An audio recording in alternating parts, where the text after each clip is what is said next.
প্রিয় ছাত্রছাত্রীবৃন্দ, welcome back to my YouTube channel. তোমাদের ক্লাস 11 এর যে ধারাবাহিক আলোচনা চলছে, আজকে আরেকটা নতুন পর্ব নিয়ে তোমাদের সামনে উপস্থিত হয়েছি। দেখো, আজকে আমরা যে জিনিসটা শুরু করব সেটা হচ্ছে, আমরা ক্লাস 9এও পড়েছি তাপ এক প্রকার শক্তি, ফর্ম অফ এনার্জি। তাহলে এই যে শক্তিটা, আমরা যেহেতু এটা একটা রূপ, তাপটা, সেই আমরা শক্তি সংরক্ষণ বলে একটা নিয়ম জানি, যে নিয়মটাতে বলা হয় যে শক্তিকে সৃষ্টি করা যায় না, ধ্বংস করা যায় না, কিন্তু একটা রূপ থেকে আর একটা রূপে পরিবর্তন করা যায়। তো সেটাই আমরা এখানে তাপ শক্তির সঙ্গে, এখানে যেটা পড়ব, তাপ শক্তির সঙ্গে আমরা আরো একটা শক্তির রূপ, সেটা হচ্ছে যান্ত্রিক শক্তি। সেই শক্তির রূপান্তর, অর্থাৎ তাপ থেকে যান্ত্রিক শক্তি বা যান্ত্রিক শক্তি থেকে তাপে যদি আসি, তাহলে কিভাবে রূপান্তরটা হবে, এই নিয়ে আমরা এই চ্যাপ্টারটা পড়ব। এই চ্যাপ্টারটার নাম হচ্ছে তাপ গতিবিদ্যা, থার্মোডাইনামিক্স।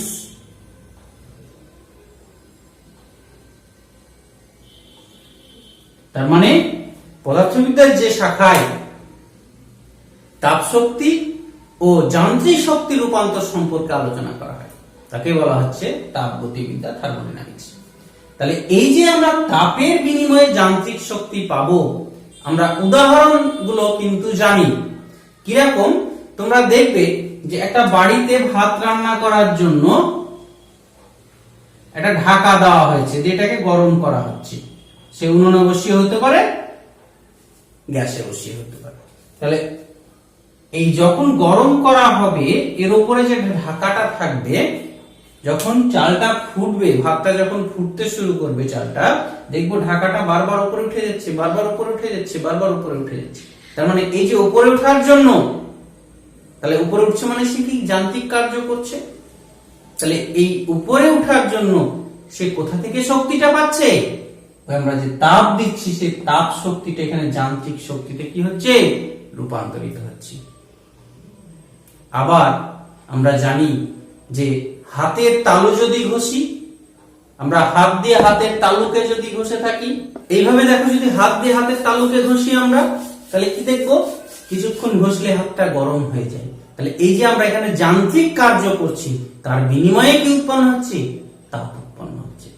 তাহলে এখান থেকে আমরা সিদ্ধান্তে আসতে পারি যে আমরা তাপ শক্তিকে যান্ত্রিক শক্তিতে বা যান্ত্রিক শক্তিকে তাপ শক্তিতে রূপান্তর করতে পারি। তাহলে এই যে রূপান্তরটা করতে পারি, কিভাবে রূপান্তরটা হবে, কতটা হবে, তার জন্য একটা সূত্র দরকার। সেই সূত্রটা আবিষ্কার করেছিল বিজ্ঞানী জুল। তাই জুলের সূত্র বা তাপগতিবিদ্যার প্রথম সূত্র বলা হয়। তাহলে জুলের সূত্রটা কি সংক্রান্ত? তাপ শক্তির সঙ্গে যান্ত্রিক শক্তি রূপান্তরের যে সম্পর্ক, সেটাই জুলের সম্পর্ক। কি বলল? যে আমরা যদি কোনো কারো উপর যান্ত্রিক কার্য করি, যেমন হাতে হাতে তালু ঘষলাম, তাহলে যান্ত্রিক কার্য করলাম, তার বিনিময়ে কিন্তু তাপ উৎপন্ন হবে। তাহলে এখানে আমরা দুটো জিনিস দেখলাম, একটা হচ্ছে উৎপন্ন তাপ,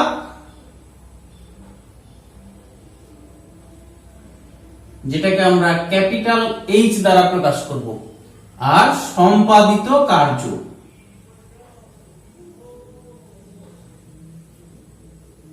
ডাব্লিউ অক্ষর দ্বারা প্রকাশ করব। তাহলে আমরা কাজ করলে তাপ উৎপন্ন হবে, আর তাপ দিলে কার্য সম্পাদিত হবে। তাহলে এই যে উৎপন্ন তাপ আর সম্পাদিত কার্য পরস্পরের কিন্তু সমানুপাতিক, সেটাই বলেছিল বিজ্ঞানী জুল। এটাকে বলা হয় তাপগতিবিদ্যার প্রথম সূত্র বা জুলের সূত্র। তাহলে সূত্রটা আরো একবার বলছি, দেখো, তাপের বিনিময়ে কার্য সম্পাদিত হলে অথবা কার্যের বিনিময়ে তাপ উৎপন্ন হলে কার্য এবং তাপ পরস্পরের সমানুপাতিক, অর্থাৎ W সমানুপাতিক H। এবার চিরাচরিত নিয়ম, সমানুপাতিকে সমান করব আমরা, তাহলে কি হবে? সমানুপাতিকে সমান করলে একটা ধ্রুবক দিতে হয়, এখানে ধ্রুবকটা জে ব্যবহার করা হয়, ক্যাপিটাল জে। তাহলে প্রথম নিয়ম হচ্ছে ফিজিক্সে যে ধ্রুবকটা ব্যবহার করলে সেই ধ্রুবকের নামকরণ করো। তাহলে নামকরণ করে ফেলি আমরা। তাহলে জে কে বলা হয় তাপের যান্ত্রিক তুল্যাঙ্ক।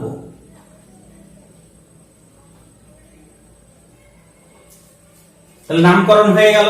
তারপরে কি? তারপরে তার সংজ্ঞা জানতে হবে। তাহলে সংজ্ঞাটা এবার আমরা জেনে ফেলি। কি করে জানবো? এই সমীকরণ ব্যবহার করে। তাহলে যদি H equals to 1 হয় তবে W সমান সমান J, অর্থাৎ এইটা কি? আমরা একটু আগে বলেছি উৎপন্ন তাপ। তাহলে তাপটা কত? 1, মানে একক। তাহলে একক তাপ উৎপন্ন করতে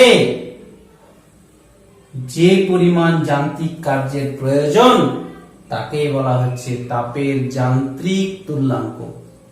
আর একবার বলছি, একক তাপ উৎপন্ন করতে যে পরিমাণ যান্ত্রিক কার্যের প্রয়োজন তাকে বলা হয় তাপের যান্ত্রিক তুল্যাঙ্ক। তাহলে জিনিসটা কি রকম? অর্থাৎ তাপ কার্যের বিনিময়ে কতটা তাপ উৎপন্ন হচ্ছে।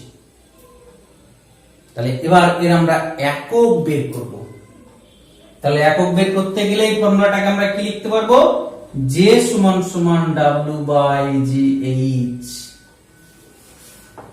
তাহলে এখানে দেখো W হচ্ছে কার্য, H হচ্ছে তাপ। তাহলে CGS এ যদি বলি আমরা J দেখো,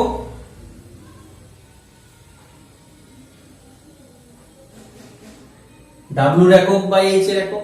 W টা কি? কার্য। তাহলে কার্যের CGS একক আমরা জানি আর্গ, আর তাপের CGS একক জানি ক্যালোরি। তাহলে এখানে আর্গ পার ক্যালোরি। SI একক কি হবে দেখো? কার্যের SI একক কত বলো? কার্যের SI একক হচ্ছে জুল, আবার তাপেরও SI একক জুল। তাহলে মজার ব্যাপার, এটা জুল 1 হয়ে যাচ্ছে। অর্থাৎ SI পদ্ধতিতে যান্ত্রিক তুল্যাঙ্কের কোনো একক থাকে না, একক নাই যান্ত্রিক তুল্যাঙ্কে। এখানে একটা মজার ব্যাপার হয়, সেটা যে এককটা ব্যবহার করি সেটা হচ্ছে MKS। তোমাদের মনে হতে পারে যে MKS আর SI তো একই জিনিস, একই একক নয়। সব জায়গায় এক হতে পারে না, বেশিরভাগ ক্ষেত্রে এক হয়। তো পার্থক্যটা এখানে, অ্যাকচুয়ালি পার্থক্যটা তাপের ক্ষেত্রে। তাপের SI একক, এটা তোমাদের মনে রাখতেই হবে, তাপের SI একক জুল, কিন্তু MKS এককটা হচ্ছে ক্যালোরি। ক্যালোরিকে আমরা সংক্ষেপে CL লিখি। তাহলে এই জায়গাটাই গন্ডগোলের জায়গা। MKS আর SI তাপের ক্ষেত্রে আলাদা। তাহলে তাপের ক্ষেত্রে আলাদা হলে এই জের MKS একক কি হবে? তাহলে কার্যের একক বসবে জুল আর তাপের বসবে ক্যালোরি। তাহলে এটা হচ্ছে জুল পার ক্যালোরি। তাহলে আমরা এই যখনই জের একক ব্যবহার করব, SI টা আমরা কম ব্যবহার করি, হয় CGS ব্যবহার করব আর না হলে আমরা MKS ব্যবহার করব। বোঝা গেল? ক্লিয়ার? তাহলে এইভাবে আমরা জের এককটা ব্যবহার করতে থাকবো। এবার জের মান কত হয়? জের মানটা CGS এ জের মান সমান সমান 4.2 into 10 to the power 7 আর পার ক্যালোরি, আর এসআই হচ্ছে এটাই আবার 1, এসআই এর মানটা হচ্ছে 1, কিন্তু এমকেএসআই এর মানটা হয়ে যায় 4.2 জুল পার ক্যালোরি। তাহলে এবার আমরা এই যে কথাটার অর্থ কি সেই জিনিসটা জানবো। কোন কথাটা? যে মান এই যে এত, এই কথাটার মানে কি সেটাও কিন্তু আমরা এই সংজ্ঞা থেকে পেয়ে যাব। কিভাবে পেয়ে যাব? দেখো এখানে কি বলেছে, এইচ 1 হলে W equals to G, H এর মানে 1, তাহলে এই নিচের ক্যালোরিটাকে যদি 1 করে দিই, তাহলে 1 ক্যালোরি তাপ উৎপন্ন করতে এত আর কার্যের প্রয়োজন। যতটা ডাব্লিউ সেটাই যে, তাহলে যে এর মানটাই হচ্ছে ডাব্লিউ, তাহলে 1 ক্যালোরি তাপ উৎপন্ন করতে এত আর কার্যের প্রয়োজন। একইভাবে আমরা 1 ক্যালোরি তাপ উৎপন্ন করতে এত জুল কার্যের, 4.2 জুল কার্যের প্রয়োজন। কারণ 7 থেকে ভাগ করলে আরেকটা জুলে চলে আসে, আমরা জানি 1 জুল সমান সমান 10 টু দি পাওয়ার 7 আর্গ হয়, সেটাই এসছে এখান থেকে। তাহলে এইভাবে আমরা তাপের যান্ত্রিক তুল্যাঙ্কের সংজ্ঞা, একক এবং মানগুলো আমরা ব্যবহার করতে পারছি। তাহলে এখানে আমার এই সূত্রটা হচ্ছে জুলের সূত্রের গাণিতিক রূপ, অর্থাৎ এই সূত্রটার সাহায্যে আমরা কিন্তু বেশ কিছু অঙ্ক করতে হবে। অর্থাৎ কার্যের বিনিময়ে যেখানে তাপ উৎপন্ন হচ্ছে সেই অঙ্কগুলো কিভাবে সলভ করব সেটুকু একটু দেখে নিই। চলো, এখানে আমরা কার্য বলতে যান্ত্রিক কার্যকে বুঝি, অর্থাৎ এখানে যান্ত্রিক শক্তির সঙ্গে তাপ শক্তির একটা রূপান্তর। তাহলে এই যান্ত্রিক কার্য বা যে কোনো কার্য আমরা পরিমাপ করি কিন্তু শক্তির পরিবর্তন দ্বারা। তাহলে এখানে যান্ত্রিক কার্যটারও পরিমাপ হবে শক্তির পরিবর্তন দ্বারা। কতটা শক্তির পরিবর্তন হচ্ছে, তো এখানে শক্তি বলতে যান্ত্রিক কার্যের বিনিময়ে 2 ধরনের শক্তির পরিবর্তন হয়। তোমরা পড়েছো ক্লাস 9-এ, আরো এলাবোরেট আমাদের আছে, শক্তি যখন পড়বো তখন দেখতে পাবে। তাহলে সেক্ষেত্রে একটা হচ্ছে স্থিতি শক্তি,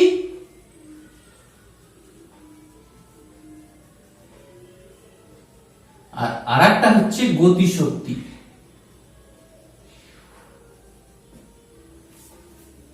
তাহলে পরিবর্তন বলতে স্থিতি শক্তির পরিবর্তন হতে পারে। তাহলে স্থিতি শক্তির যখন পরিবর্তন হবে তার দ্বারা আমরা যান্ত্রিক কার্যটা পরিমাপ করব, আর গতি শক্তির যদি পরিবর্তন হয় তার দ্বারা আমরা যান্ত্রিক কার্যটা পরিমাপ করব। তাহলে স্থিতি শক্তিতে আমরা দেখব যে একটা m ভরের কণা যদি এই ভূমি থেকে এই উচ্চতা উপরে নিয়ে যায়, তাহলে m ভরের কণাটাকে যদি উপরে নিয়ে যায় তাহলে তার স্থিতি শক্তি বৃদ্ধি পায়, আর যদি উপর থেকে নিচে নামে তাহলে স্থিতি শক্তি হ্রাস পাবে। তার মানে তাহলে m ভরের একটা কণাকে যদি আমরা অভিকর্ষের বিপরীতে এই উচ্চতা উপরে তুলি তাহলে তার mgh পরিমাণ শক্তি ওর ভিতরে সঞ্চিত হবে। আবার যদি কাউকে উপর থেকে নিচে ফেলি তখন তার mgh পরিমাণ, ওই h উচ্চতায় যদি ফেলা হয় তাহলে তার mgh পরিমাণ শক্তির হ্রাস হবে। তাহলে এই যে শক্তির পরিবর্তন যতটা হচ্ছে mgh, এটার দ্বারাই তার কার্যটা কিন্তু পরিমাপ করা হবে যখন স্থিতি শক্তি পরিবর্তন হবে। তাহলে আমরা আর যদি দেখি যে একটা m ভরের কণা, গতিশক্তি বলতে যে গতিশক্তি, গতিশীলতার জন্য যে তার কাজ করার সামর্থ্য থাকে সেটাই গতিশক্তি। তাহলে m ভরের একটা কণা যদি v বেগে গতিশীল হয় তাহলে দেখা যাবে যে তার কতটা গতিশক্তি উৎপন্ন হবে, half m v square. m ভরের একটা কণা যদি v বেগে গতিশীল হয় শূন্য থেকে, আবার কেউ কি একটা বেগ থেকে আরেকটা বেগ যেতে পারে, হয়তো দেখা গেল যে u বেগ থেকে v বেগ প্রাপ্ত হলো, u থেকে v বেগ প্রাপ্ত হলো। যদি বেগটা বাড়ে তাহলে গতিশক্তি বৃদ্ধি পাবে, আর যদি বেগটা কমে তাহলে তার গতিশক্তি হ্রাস পাবে। তাহলে গতিশক্তির পরিবর্তনটা হবে, তাহলে সেক্ষেত্রে আমরা গতিশক্তির পরিবর্তনটা তখন লিখবো হাফ m থাকবে v square minus u square. এক্ষেত্রে আমরা ধরে নিচ্ছি যে তার গতিবেগটা বৃদ্ধি পাচ্ছে। আর যদি হ্রাস পায় তাহলে সেক্ষেত্রে আমরা কি লিখব, এটা বৃদ্ধি পেলে, আর যদি হ্রাস পায় তাহলে সেক্ষেত্রে half m u square minus v square. সবসময় আমরা পজিটিভ মানটা নেব, বাড়লে পরেরটা থেকে আগেরটা বিয়োগ, আর যদি কমে তাহলে প্রথমটা থেকে পরেরটা বিয়োগ। তাহলে এই যে পরিবর্তন হলো স্থিতিশক্তি, সেটাই হচ্ছে কার্য, আর কার্য মানে কি, ডাব্লিউ। তাহলে তখন আমরা যেটা যার পরিবর্তন হবে সেটাকে আমরা ডাব্লিউ দ্বারা প্রকাশ করব।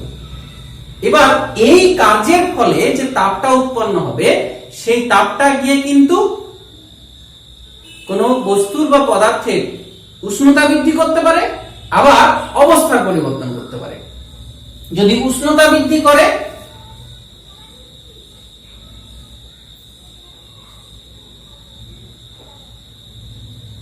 H equals to হবে, আমরা জানি কোন পদার্থের গৃহীত ও বর্জিত তাপ তিনটে জিনিসের উপর নির্ভর করে, ভর, আপেক্ষিক তাপ আর উষ্ণতার পরিবর্তন। তাহলে সেটা কত হয়, ms ইনটু থিটা, যেখানে m টা ভর, s টা হচ্ছে আপেক্ষিক তাপ, আর থিটাটা হচ্ছে উষ্ণতার পরিবর্তন। তাহলে h এর মানেটা হবে যদি উষ্ণতা বৃদ্ধি হয়, আর যদি অবস্থার পরিবর্তন হয়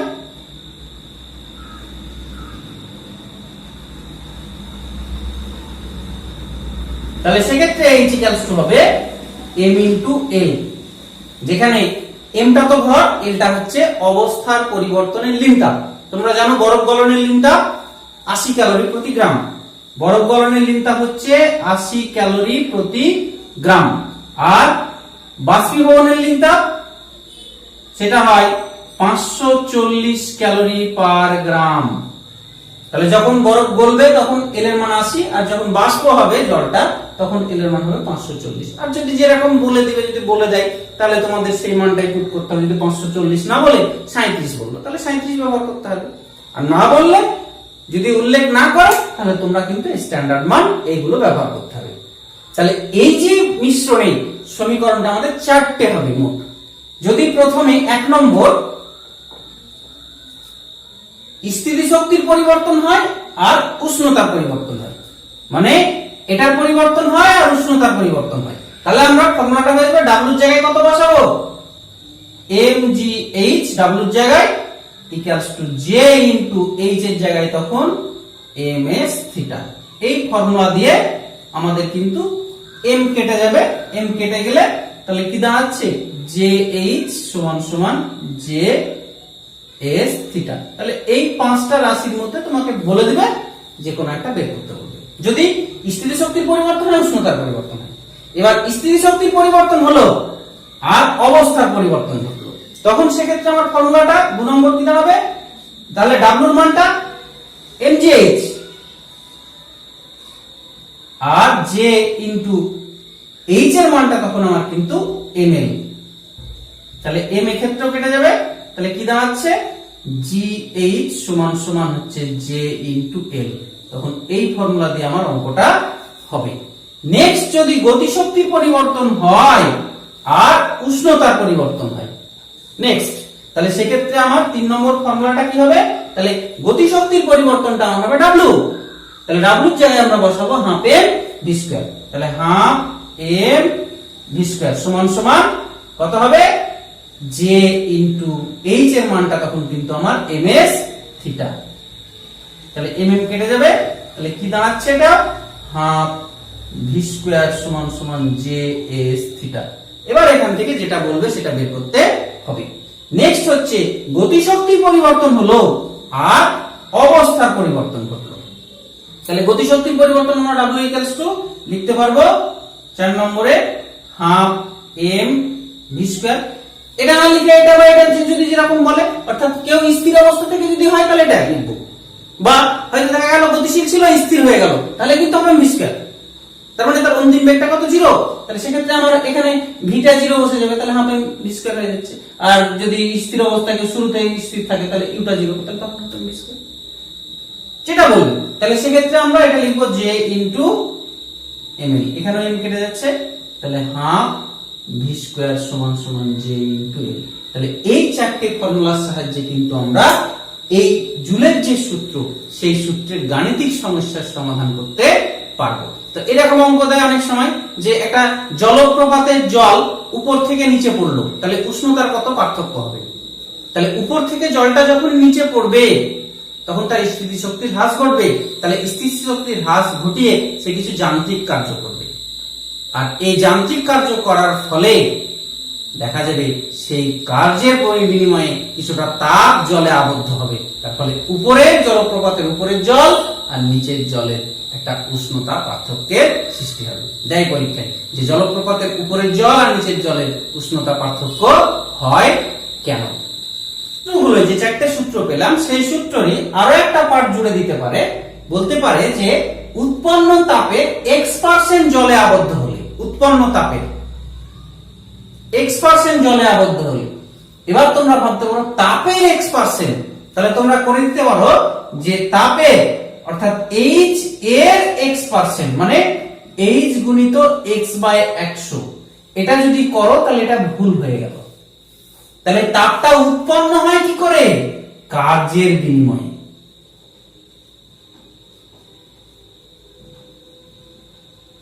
তাহলে এটা যতই বলুক তাপের x%, তাহলে কিন্তু এটা কার্যের x% হবে, অর্থাৎ w এর, h এর হবে না, এটা কিন্তু ভুল। তাহলে এটা হবে, তখন আমরা w এর জায়গায় যা উৎপন্ন হলো w এর x% হবে, তার মানে w গুণিত x/100। এবার w যদি তোমার mgh হয়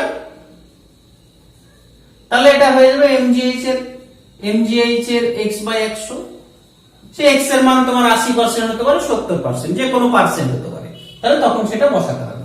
তাহলে এটা কিন্তু w এর জায়গায় বসাতে, এটা মাথায় থাকে যাবে, h এর গুণ হবে না, h এর গুণ এটা ভুল, এটা হচ্ছে ঠিক, অর্থাৎ w যেদিকে থাকবে সূত্রে সেই দিকে আমরা বললাম উৎপন্ন তাপ, কিন্তু যেহেতু তাপটা উৎপন্ন হচ্ছে কার্যের বিনিময়ে, তার মানে কার্যটা আমরা অত পার্সেন্ট তাপ হিসেবে উৎপন্ন করবে। কথা বুঝতে পেরে গেছে? তাহলে আমরা কখনোই h এর দিকে পার্সেন্টেজটা গুণ করব না, সবসময় w এর দিকে গুণ করব।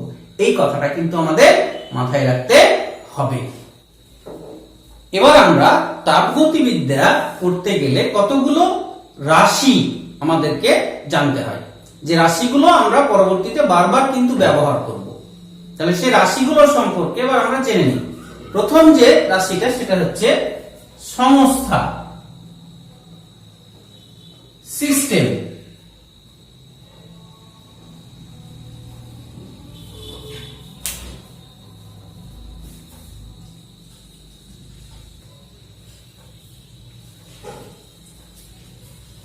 তো সংস্থা কাকে বলে? What is system? তো সিস্টেমটা বলা হয় আমরা এই যে বিশ্ব আছে, বিশ্ব ব্রহ্মাণ্ড, সেই বিশ্ব ব্রহ্মাণ্ডে যতটুকু জায়গা আমরা বাউন্ডারি দিয়ে পর্যবেক্ষণ বা নিরীক্ষণের জন্য আলাদা করে নিচ্ছি। এই যে গোটা বোর্ড আছে, সেই বোর্ডের ভিতরে আমরা এরকম বাউন্ডারি দিয়ে এই জায়গাটুকুটাকে আলাদা করে নিলাম। তাহলে যতটুকু জায়গা আমরা পর্যবেক্ষণ করার জন্য আলাদা করে নিচ্ছি সেটা হচ্ছে আমাদের সিস্টেম। যেমন আমরা যে ঘরটায় পড়াচ্ছি ধরো, তাহলে এই ঘরটা চারদিকে দেওয়াল দিয়ে কি করা আছে? বাইরের থেকে আলাদা করা আছে। তাহলে আমাদের পড়ানোর সিস্টেম হচ্ছে ঘরটা। এবার ওই সিস্টেম বাদ দিয়ে আমার প্রকৃতিতে বিশ্ব ব্রহ্মাণ্ডে যতটা জায়গা থাকলো, তাহলে এটা হচ্ছে সিস্টেম। তাহলে তার পাশে অর্থাৎ সিস্টেমটাকে ঘিরে আমরা যতটুকু জায়গা নিয়ে পর্যবেক্ষণ করছি তাকে বাদ দিয়ে চারপাশে যতটা থাকলো সেটাকে বলা হয় পারিপার্শ্ব বা সারাউন্ডিংস। সারাউন্ডিংস, তাহলে এই সিস্টেম আর সারাউন্ডিংস মিলে সিস্টেম প্লাস পারিপার্শ্ব বা সারাউন্ডিংস যাই বলি না কেন, মিলে হচ্ছে আমার ইউনিভার্স।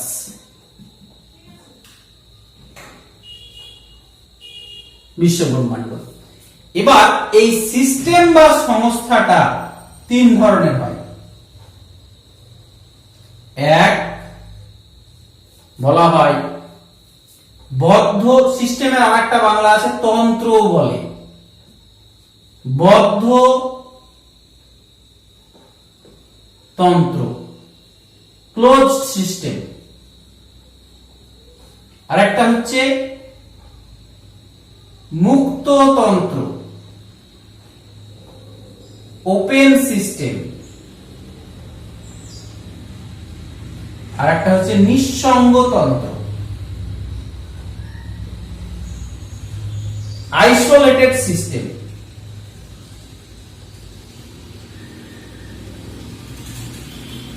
তাহলে সিস্টেম বা সংস্থাটা তিন ধরনের, 1 2 3।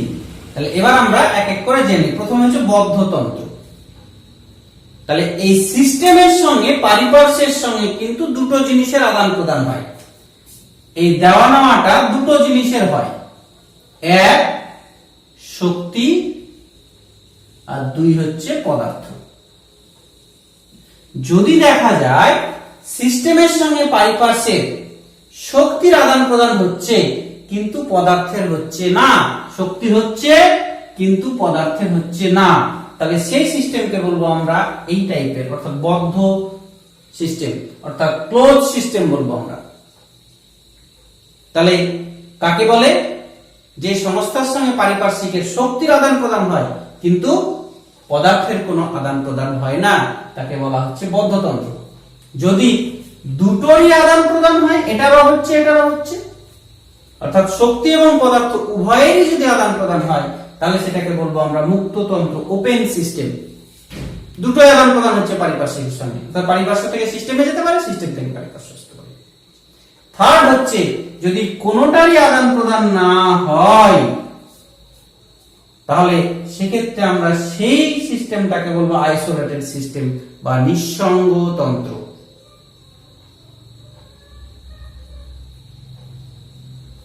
তাহলে এই গেল আমাদের সিস্টেম।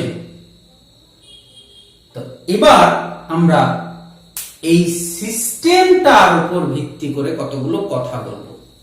আরো কতগুলো চলরাশি আছে, আরো কতগুলো টার্ম আমরা ব্যবহার করব, একটু পরে জানছি। তার আগে আমরা তাপগতিবিদ্যার প্রথম সূত্রটা বা জুলের সূত্রটা পড়েছি। এই সূত্রটাকে বিজ্ঞানী ক্লসিয়াস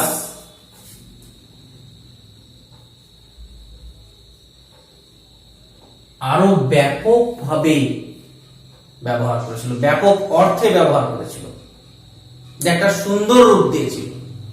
রূপটা কি? যে কোন সিস্টেমকে, এই যে সিস্টেম কথাটা আসছে, না জানলে আমাদের অসুবিধা হতো, তার জন্য সিস্টেমটা বলে দিলাম। তাহলে কোন সিস্টেমকে যদি আমরা তাপ দিই,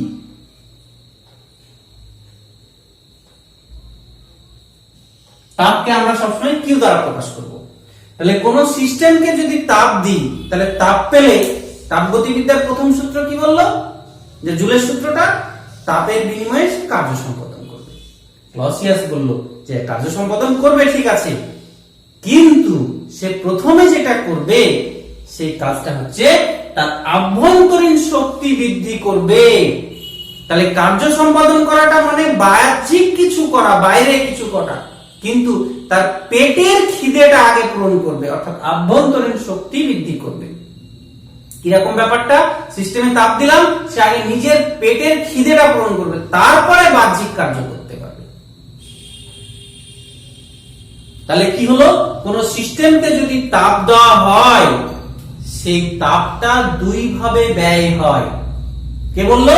বিজ্ঞানী ক্লসিয়াস। একটা অংশ ওই সিস্টেমের আভ্যন্তরীণ শক্তি বৃদ্ধি করে, আর বাকি অংশটা বাহ্যিক কার্য সম্পাদন করে।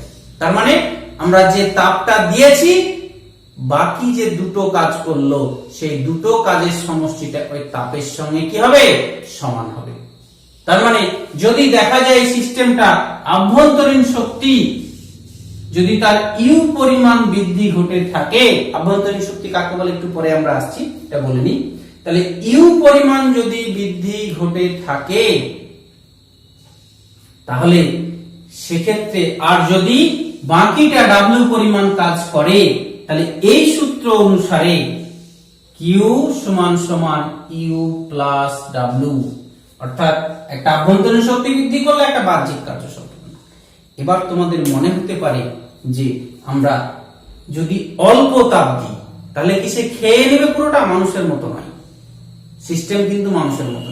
যদি কম তাপ পায় কম খাবে, বাহ্যিক কার্য করবে, বেশি তাপ পেলে বেশি খাবে, বাহ্যিক কার্য, অর্থাৎ দুটো কাজই করবে, কম বেশি যাই দাও দুটো কাজই করবে। তাহলে কম জিনিসকে আমরা সবসময় কি দ্বারা প্রকাশ করে থাকি? আমরা খুবই ক্ষুদ্র জিনিসকে, এক্স এর ক্ষুদ্র জিনিসকে আমরা কি ডিএক্স বলি। তাহলে কিউ এর ক্ষুদ্র জিনিসকে আমরা ডিকিউ বলবো, তাহলে ইউ এর ক্ষুদ্র জিনিসকে আমরা ডিইউ বলবো, ডাব্লিউ এর ক্ষুদ্র জিনিসকে আমরা ডিডব্লিউ বলবো। তাহলে এই সমীকরণটা আমাদের হয়ে যাবে ডিকিউ সমান সমান ডিইউ প্লাস ডিডব্লিউ। তাহলে এটাই হচ্ছে ক্লসিয়াসের সমীকরণ বা তাপগতিবিদ্যার প্রথম সূত্রের সাধারণ রূপ।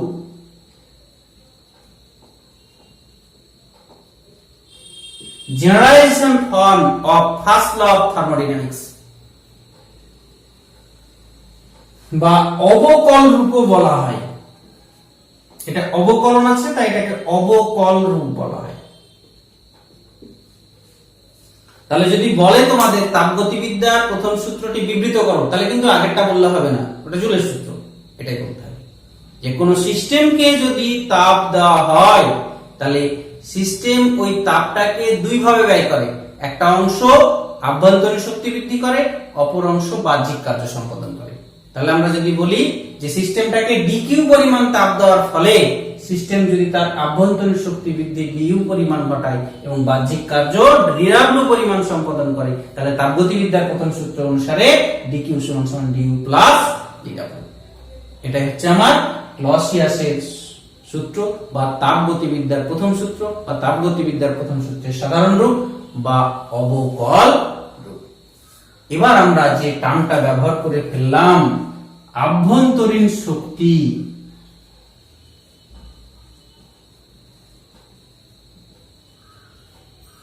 ইন্টারনাল এনার্জি,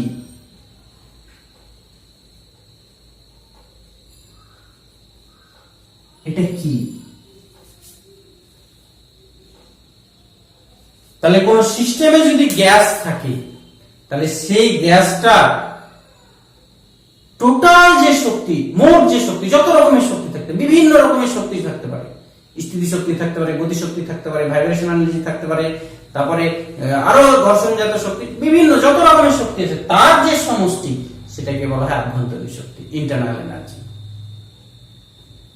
কিন্তু মজার ব্যাপার হলো যদি আদর্শ গ্যাস রাখি আমরা সিস্টেমটাতে, তাহলে আদর্শ গ্যাস রাখলে আদর্শ গ্যাসের অণুগুলোর মধ্যে কোন রকম আকর্ষণ বা বিকর্ষণ কাজ করে না।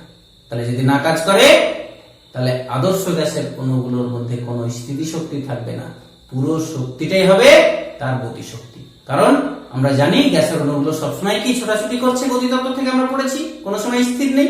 তাহলে আদর্শ গ্যাসের ক্ষেত্রে আভ্যন্তরীণ শক্তি বলতে আমরা, ইন্টারনাল এনার্জি বলতে আমরা বুঝবো এটা ফাংশন অফ শুধুমাত্র টেম্পারেচার, উষ্ণতা, অন্য কিছুর উপর নির্ভর করে না। আভ্যন্তরীণ শক্তিটা আদর্শ গ্যাসের ক্ষেত্রে তার চাপ, আয়তন এগুলোর উপর নির্ভর করে না, শুধুমাত্র উষ্ণতার উপর নির্ভর করে, শুধুমাত্র উষ্ণতার উপরেই নির্ভর করে। তাহলে উষ্ণতা যদি বৃদ্ধি পায় তাহলে আভ্যন্তরীণ শক্তি বাড়বে, উষ্ণতা যদি হ্রাস পায় আভ্যন্তরীণ শক্তি হ্রাস পাবে। কিন্তু যদি বাস্তব গ্যাস হয়, বাস্তব গ্যাসের অণুগুলোর মধ্যে আকর্ষণ কাজ করে, তাই আকর্ষণ কাজ করলে ওদের মধ্যে একটা স্থিতি শক্তি থাকে। তাই আভ্যন্তরীণ শক্তি বলতে বাস্তব গ্যাসের ক্ষেত্রে আভ্যন্তরীণ, তাহলে আদর্শ গ্যাসের আভ্যন্তরীণ শক্তি বলতে আমরা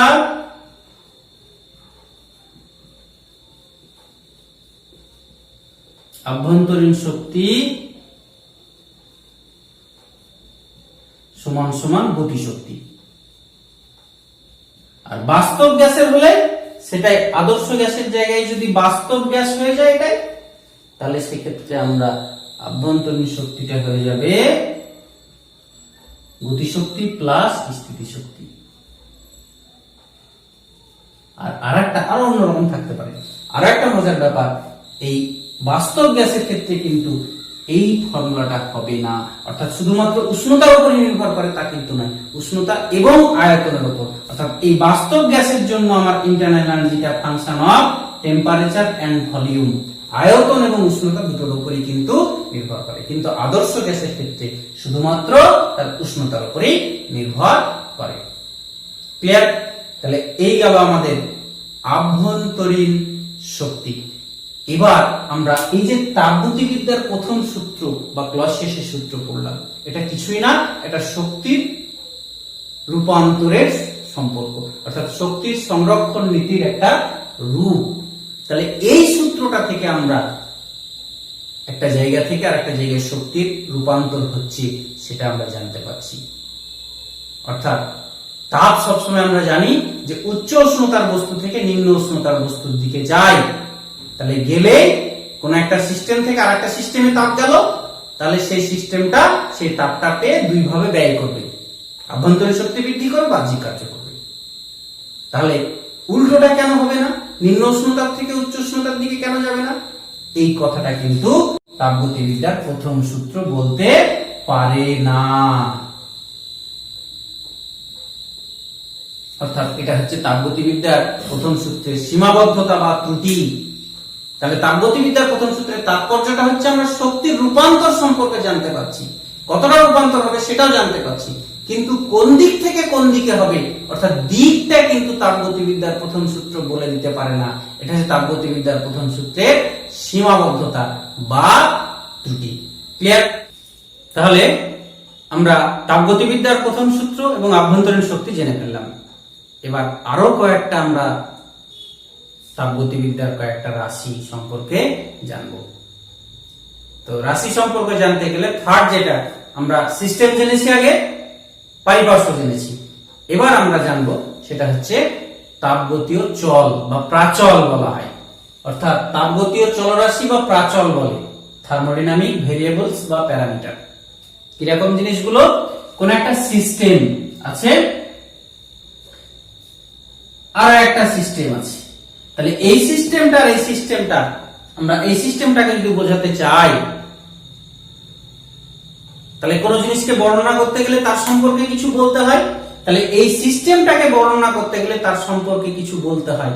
তাহলে যে যে ভৌত রাশিগুলোর সাহায্য নিতে হয়, তাহলে সেইগুলোকে বলা হয় তাপগতীয় চল বা প্রাচল বা থার্মোডাইনামিক ভেরিয়েবল বা প্যারামিটার। অর্থাৎ কোন একটা সিস্টেমকে বর্ণনা করতে গেলে আমরাকে তার চাপ কত জানতে হয়, চাপকে পি দ্বারা প্রকাশ করে জানি, আয়তন কত সেটা জানতে হয়, উষ্ণতা কত সেটা জানতে হয়, ঘনত্ব কত সেটা জানতে পারি, বা হয়তো দেখা যাচ্ছে যে ওই গ্যাসটা যেটা আছে তার হয়তো সেটার চুম্বক ধর্ম আছে কি নেই, তার পৃষ্ঠটান কত, সেইগুলো ইত্যাদি ইত্যাদি আমরা জানতে পারি, বা ক্ষেত্রফল কত, এইগুলো আমরা কিন্তু জানতে পারি। তাহলে এই যে কোন একটা সিস্টেমকে বর্ণনা করতে গেলে বা সিস্টেমকে জানতে হলে যে সমস্ত ভৌত রাশির আমাদের প্রয়োজন হয়, সাহায্য নিতে হয়, তাদেরকে বলা হয় থার্মোডাইনামিক ভেরিয়েবল বা প্রাচল বা চল। তো এই চলগুলো কিন্তু দুই ধরনের হয়, এক সংকীর্ণ চল,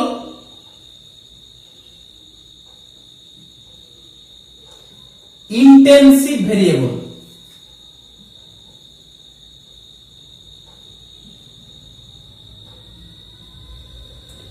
ইন্টেনসিভ ভেরিয়েবল আর একটা হচ্ছে ব্যাপক চল, এক্সটেন্সিভ ভেরিয়েবল।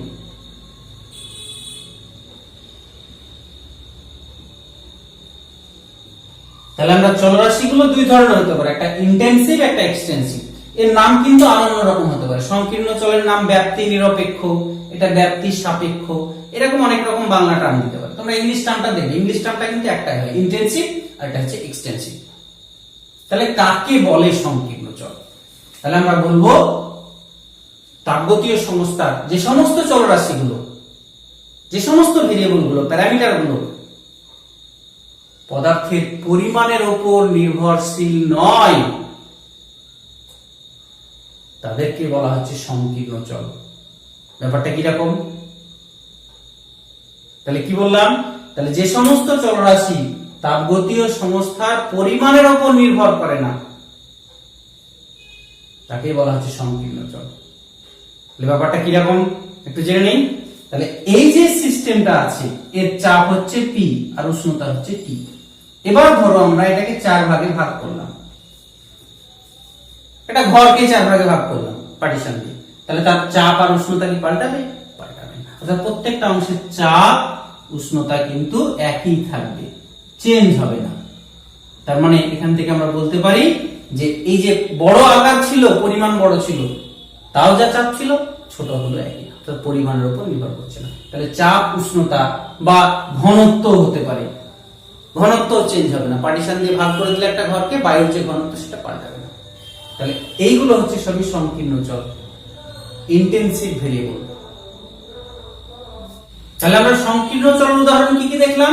চাপ, উষ্ণতা, ঘনত্ব বা পৃষ্ঠটান হতে পারে। পৃষ্ঠটান, সারফেস টেনশন তোমরা পড়েছো ক্লাস 9-এ, আবার আমাদের আছে, সেগুলো আমরা দেখব। তাহলে পৃষ্ঠটান হতে পারে। আর যে সমস্ত তাপগতীয় চলরাশিগুলি পদার্থের পরিমাণের উপর নির্ভর করে তাদেরকে বলা হয় ব্যাপক চল, এক্সটেন্সিভ ভেরিয়েবল বা ব্যাপ্তি সাপেক্ষ। পদার্থের পরিমাণের সমানুপাতিক হয় অ্যাকচুয়ালি। যেমন দেখো এই যে সিস্টেমটাই, অর্থাৎ আয়তন ছিল ভি, তাহলে একে 4 ভাগ করলাম, প্রত্যেকটা অংশের আয়তন কত হবে? v/4। তাহলে আয়তনটা কি পরিমাণের উপর নির্ভর করছে। টোটাল ক্ষেত্রফল ছিল s, প্রত্যেকটা অংশের ক্ষেত্রফল কত হবে? s/4। তাহলে এই যে বা আভ্যন্তরীণ শক্তি, এইগুলো সবই হচ্ছে পদার্থের পরিমাণের উপর নির্ভর করে, তাই এগুলো হচ্ছে ব্যাপক চল। এবার যদি দেখা যায় যে কোন একটা সিস্টেমের এই তাপগতীয় চলরাশিগুলো পরিবর্তন হয়ে একটা অবস্থা থেকে আর একটা অবস্থায় গেল, তার মানে তখন সেটাকে বলবো আমরা প্রক্রিয়া বা প্রসেস। আমরা পরের ক্লাসে, নেক্সট ক্লাসে আমরা কিন্তু এই প্রসেস সম্পর্কে বিস্তারিত জানব। তাহলে এই চ্যাপ্টারের আমরা যে প্রশ্নগুলো পড়বো, যতটা পড়লাম আজকে, জুলের সূত্রটি লেখো দ্বিতীয়বারে। তাপের যান্ত্রিক তুল্যাঙ্ক কাকে বলে, এর একক আর মান লিখো বিভিন্ন পদ্ধতিতে। তাপগতিবিদ্যার প্রথম সূত্রটি বিবৃত করো বা ক্লসিয়াসের সূত্রটি বিবৃত করো, সাধারণ রূপ লিখো, এগুলো দিতে পারে। বিভিন্ন ধরনের সিস্টেম সম্পর্কে লিখো, আমরা 3 ধরনের যে সিস্টেম পড়েছি। আর নেক্সট হচ্ছে সংকীর্ণ ব্যাপক চল কাকে বলে, উদাহরণ সহ লেখো। এর মধ্যে কিন্তু এই যে 2 নম্বর, 3 নম্বর আর 5 নম্বর, এই প্রশ্ন 3টে খুবই গুরুত্বপূর্ণ, পরীক্ষায় খুব আসে। তাহলে তোমরা এইগুলো ভালো করে বাড়িতে পড়ো। আমরা নেক্সট ক্লাসের জন্য বিভিন্ন প্রসেস সম্পর্কে জানবো, ততক্ষণ তোমাদের ওয়েট করতে হবে। তাহলে ভালো থাকো, সুস্থ থাকো, আবার পরের ক্লাসে তোমাদের সঙ্গে দেখা হবে।